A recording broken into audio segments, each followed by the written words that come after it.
welcome. It's Brian, and this is Guitar Solo Reactions. And today we're back with Prince. This was from 1986. This is like a live jam. There's two or three of these pieces out here. This kind of introductory kind of paragraph kind of talks about it, how this was at Sunset Sound, which is, you watch YouTube about Prince, you know there's a lot of cool stuff and content about when Prince recorded there at probably several different times before he had Paisley Park. It was kind of his studio, if I'm not mistaken. So this is part of, it seems like 4 or 5 pieces that they kind of have probably released in different ways. I know of 2 of them, which is this one, which is in G flat minor or F sharp minor, depending on how you look at it, but G flat minor would be kind of a horn key. And then there's a slow groove in G major that I'm also going to do. So there's a couple of pieces on here I'm kind of excited to do. I really don't know the context, if it's an actual song or if it's, as it says here, it seems like it'll be more like a jam with all the players. It says here Wendy and Levi played bass on the song and Prince was a guitar player. So I'm good. Here we go. G flat.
Job.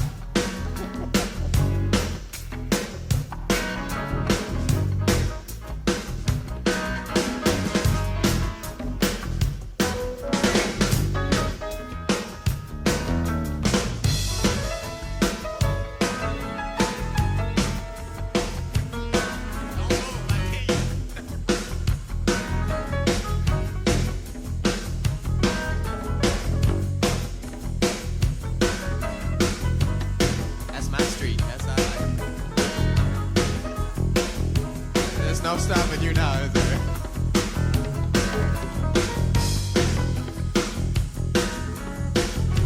A little more echo on the congas.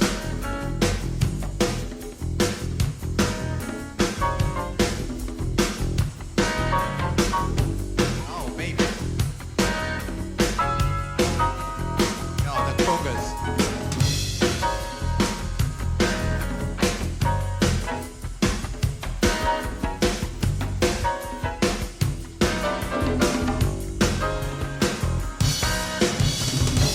Don't move nothing, Cole. I'm satisfied. Eric, you want some of that? Turn them down, turn them down.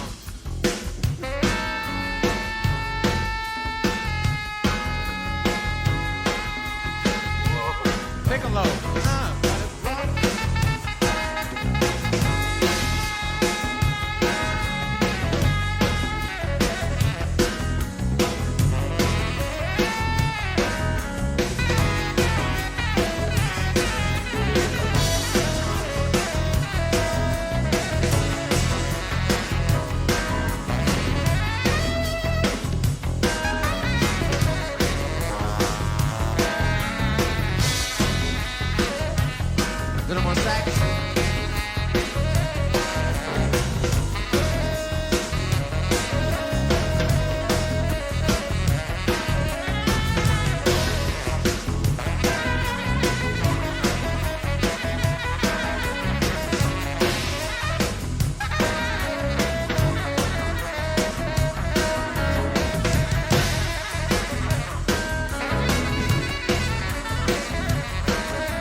Okay, before it kind of ventures into guitar land, Eric Leeds playing tenor there, it sounds like, and doing some pretty amazing stuff. I think I've friends of the channel have mentioned certain eras of Prince, obviously, and this one might be the one I'm most familiar with as far as recorded stuff, but as far as live, the least as far as what I've done for the channel. So,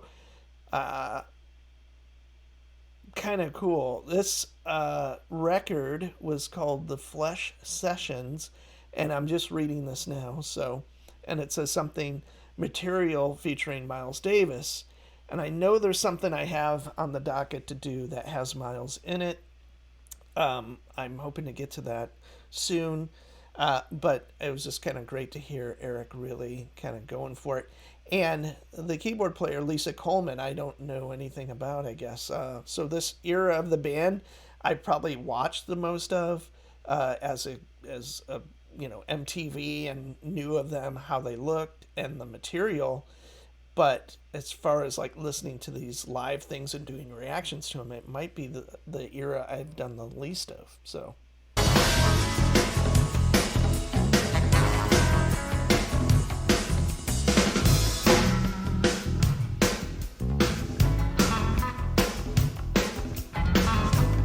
yeah,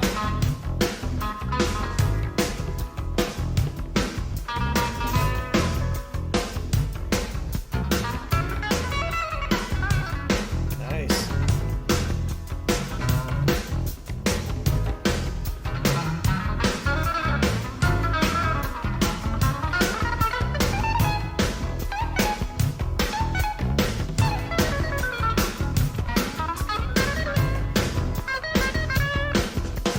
Cool, kind of interesting tone. Kind of, it might be his telly that he's playing here, and it has a thinner sound. It might be in between position between the neck and the bridge, but some serious stuff going on for sure. A lot of great jazz players, like he's not executing every note perfectly, which is hard to do from my standpoint, playing like a clean guitar sound and playing that fast. So if you hear great jazz players, very few of them are hitting every note perfectly.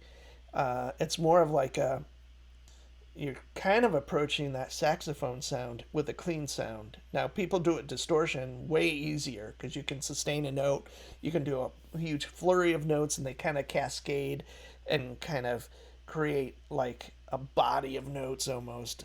But clean, you have to do two things. You're trying to get articulation, the note to kind of stand out, to be heard, and to, get the phrasing there. So he's got the phrasing, but with a clean sound, it's hard to kind of get that cascading kind of thing that he may or may not be trying to do, but it's kind of a cool, fast playing. So I can't say I've ever heard him doing this kind of playing. I've heard him play clean and doing things that are reminiscent of this, but not like this.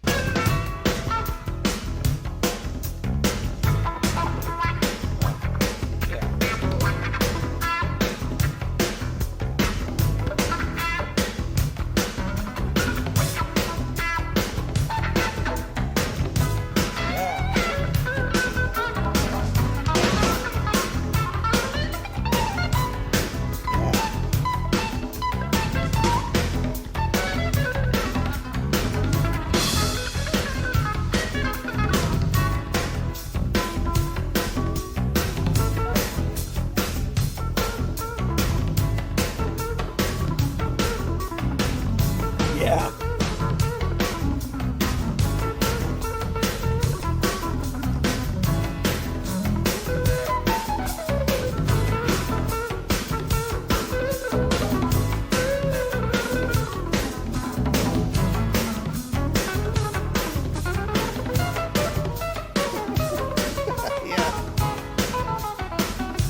unfortunately, it kind of stops right there. So amazing groove in G flat minor. The incredible Eric Leeds, Lisa Coleman, I believe, on keyboards, Sheila E. on drums, and Levi Spencer on bass, potentially. Some cool, solid grooves. I mean, really deep grooves for sure. And the cherry on top, of course, is some pretty exploratory playing by Prince. First off, some clean playing, kind of in a pseudo jazz, cascading note kind of technique, kind of arpeggiated stuff. And then to the stuff that I really relate to, kicks on the distortion, and he's doing kind of motif based stuff in his vein that he does a lot, but he's kind of taken some great chances, like really stretching the kind of time and all of that. But then he kind of drops back into that G kind of little riff thing motif, and he's doing these great, cool, super in the pocket kind of muted stuff. Totally amazing, totally cool, totally great, totally refreshing to hear. And I know I have 4 or 5 of these lined up, so I'm excited to get to them. But this is first, and I thought I'll tackle this one, and they're all pretty long in that 15-minute range, so not a huge deal. But I like to kind of ingest them one at a time here and there, and so that's what's probably going to be coming out quite a bit as far as Prince is concerned, is these kind of cool longer jams. And I'm going to find that one with Miles, because I know a long time ago someone mentioned that they had done some live recording or something with Miles, and I think I found it. I just got to go through my backlog and kind of check it out again. And that could either be great or not great. I mean, Miles, one of my favorite musicians of all time, mostly because he put together amazing bands. The late 60s stuff with Wayne Shorter, Herbie Hancock, the amazing Tony Williams on drums, and every other player. And then he coalesces that into like 68 is Jack Johnson, and then John McLaughlin's in the band. 69 is Bitches Brew, and from then on, super innovative till that 75 cutoff when he stopped playing for 5 years. Then he comes back with some great fusion stuff, which had Marcus Miller on bass, L. I'm forgetting the drummer's player that was so great that played drums on that record, on most of those records. I'm forgetting his name, but man, he was an incredible drummer. But guitar player wise, yeah, John Schofield, Mike Stern, John McLaughlin again on You're Under Arrest, playing on a couple of pieces, I think, and just some really great stuff going on. So anyway, that'll be fun to do because it's in this vein. And I've actually done things like this before. It's been a while, but it's kind of cool to revisit and find other things and all of that. So, hey, I appreciate you sticking around. I love Prince. I love this kind of stuff. And I think it's a highly underappreciated element of his music career. And by that, I mean guitar players. And kind of more adventurous musicians who love fusion and jazz rock, if they knew that he was capable of this kind of stuff, I think, they might have lent an ear to this more so. And maybe they are now, and maybe they did. But I'm just saying in general, he's getting his due now, I think, to some degree about the guitar playing. And if I'm a part of that, I guess great. That's my intent, is to bring him, whether it's the guitar playing or not, but just him in general, to the whatever dim light I can shine on it, to bring others into it, or have others bring me into more of Prince's material. I don't know. However that works, I'm into it either way. I am Brian. This is Guitar Solo Reactions. See ya.